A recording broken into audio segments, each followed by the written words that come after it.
মধ্যে তো আর গরম জিনিস, তারপরে কিন্তু কিছুটাই ভেজে নিয়েছি। আর এখানে আমি মাছের পেটি টুকরোগুলো ভেজে নিয়েছি, সবগুলো আজকে পেটি টুকরো। এগুলো সব ভালো করে ধুয়ে ভেজে নিয়েছি হলুদ দিয়ে। এখানে একদম মশলা একদম কিছুই না, একটু আদা পেস্ট, বড় চামচের 1 চামচ জিরের গুঁড়ো, বড় চামচের 1 চামচ ধনের গুঁড়ো, আর সঙ্গে 2-3টে কাঁচা লঙ্কা পেস্ট দিয়েছি, আর ছোট চামচের 1 চামচ গুঁড়ো লঙ্কা দিয়েছি। ঝালটা কিন্তু যে যেরকম খাবে, যদি গুঁড়ো লঙ্কা না দাম না দিলে শুধু কাঁচা লঙ্কা দিয়ে করলে, আর যদি মনে করো একটু ঝাল পাতলার মধ্যে এটা একটু লাল লাল হবে তাহলে একটু গুঁড়ো লঙ্কা দিতে পারো, আর না হলে শুধু কাঁচা লঙ্কা দিয়ে করতে পারো। আর স্বাদ মতো নুন। হ্যাঁ, তাহলে এখানে কি হলো, জিরে, ধনে, আদা আর লঙ্কা। এখানে আমি 8 পিস মাছ, 7 পিস 8 পিস মাছ করছি। এইটুকু আদা নিয়েছি, আর 1 চামচ করে জিরে, ধনে, লঙ্কা নিয়েছি। আর লঙ্কাটা তোমরা বুঝে দেবে যে যেরকম ঝাল খাবে।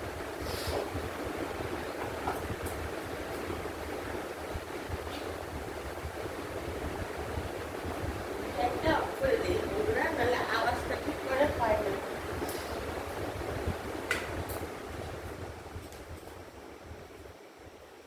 ফ্যানটা দিয়ে রাখলে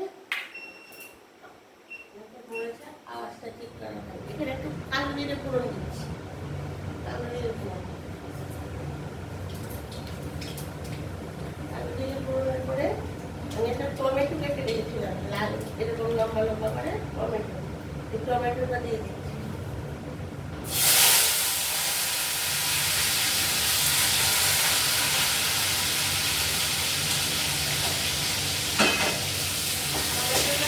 একটু কুচিট করে একটু ভেজে নিয়ে তারপর আমি মশলাটার সঙ্গে একটু জল দিয়ে নিই, নাহলে মশলাটা পুড়ে যাবে।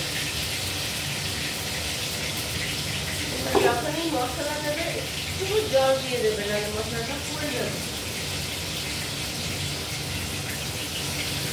এটা কিন্তু স্বাদ মতো নুন আর হলুদ দিয়েছি।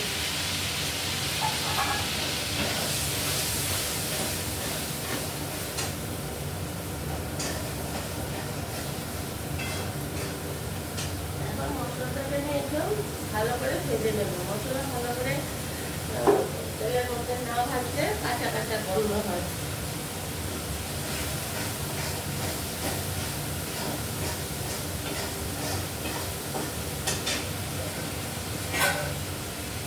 এখন এই মশলাটার মধ্যে এই মশলাটা ভাজা হয়ে যাচ্ছে, আলু, বেগুন, বড়িটা দিয়ে দিচ্ছি।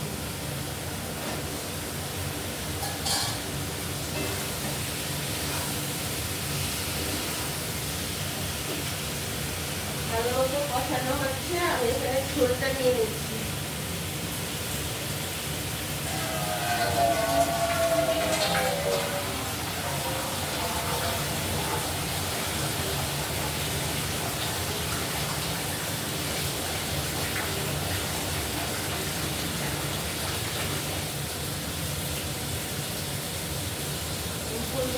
ঝোলটা মানে জলটা নিয়ে নিচ্ছি, মানে ঝোলটা দেবো।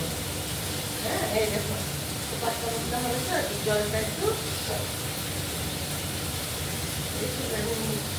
এখন আমি মশলাটা কষানো হয়ে গেছে, জলটা দিয়ে দিচ্ছি।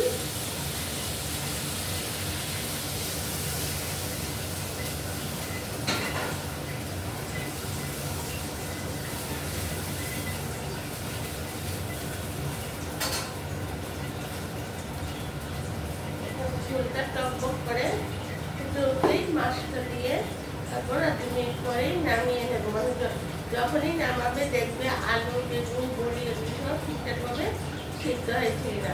আর আলুটা সবসময় একটু সিদ্ধ করে ভেজে দিলে ভালো। মানে এখনকার আলুটা একটু শক্ত হয়ে থাকে, দিলে হবে, মাছের ঝোল রেডি হয়ে যাবে। মাছটা আমি ছেড়ে দিচ্ছি।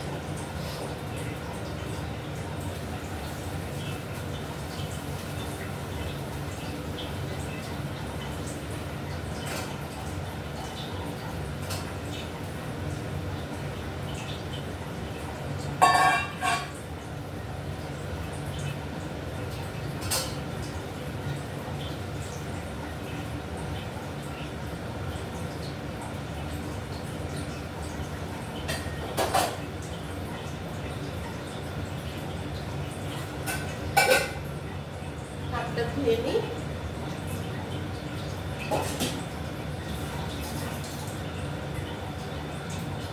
বন্ধুরা, তোমরা আমার রান্নাঘরের সব রান্না দেখছো তো?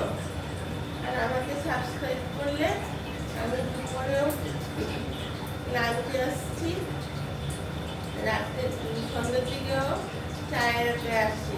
আমার সব পেয়ে যাবে তোমরা। আর প্রতিদিন একটা করে না, দুটো তিনটে করে রান্না দিচ্ছি। এই একটাই সমান রান্না করি, আমার একটাই আমার ছেলে।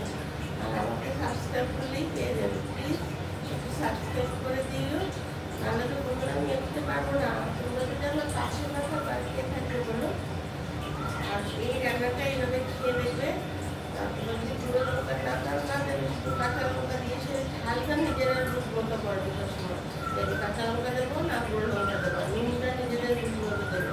বাকি মশলাটা যেগুলো জিনিস বললাম, এই যে প্রায় 7 পিস, যদি এখানে 14 পিস হয় তাহলে 2 চামচ দেবে জিরে, সেটা বুঝে দেবে। জিরে, ধনে, কালো জিরে ফোড়ন দিয়ে, আর বিউলির ডাল বা মাছের ডাল বাজারে কিনতে পাওয়া যায় বেগুন।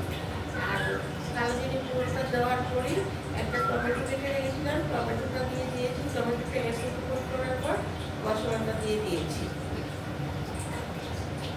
আর তারপর এত তো ইয়েতে দেখানো যায় না, এবং ঝোলটা যখন একটা মাছের সুন্দর গন্ধ বেরোবে, তখন ঝোলটা তোমরা নামিয়ে নেবে। আর তোমাদেরকে ঝোলটা এখন দেখিয়ে দিচ্ছি কীরকম হয়েছে। আর ঝোলটা যেটা মুখে, এটা একটু পাতলা পাতলা ঝুলেই হয়, তারপর তোমরা নামিয়ে নেবে। আমার মাছের ঝোল হয়ে গেছে।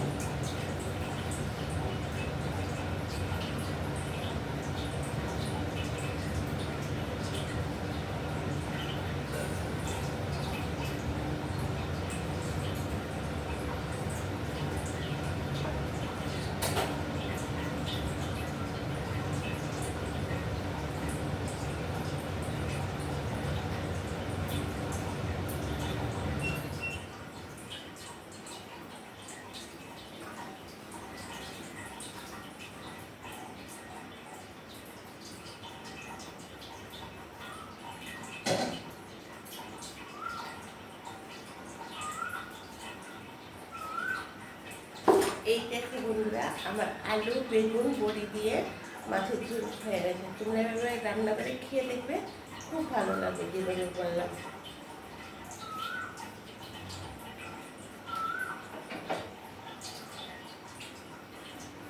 তাহলে বন্ধুরা দেখলে তো আমি কাতলা মাছের ঝোল আলু বেগুন বড়ি দিয়ে কীভাবে করেছি।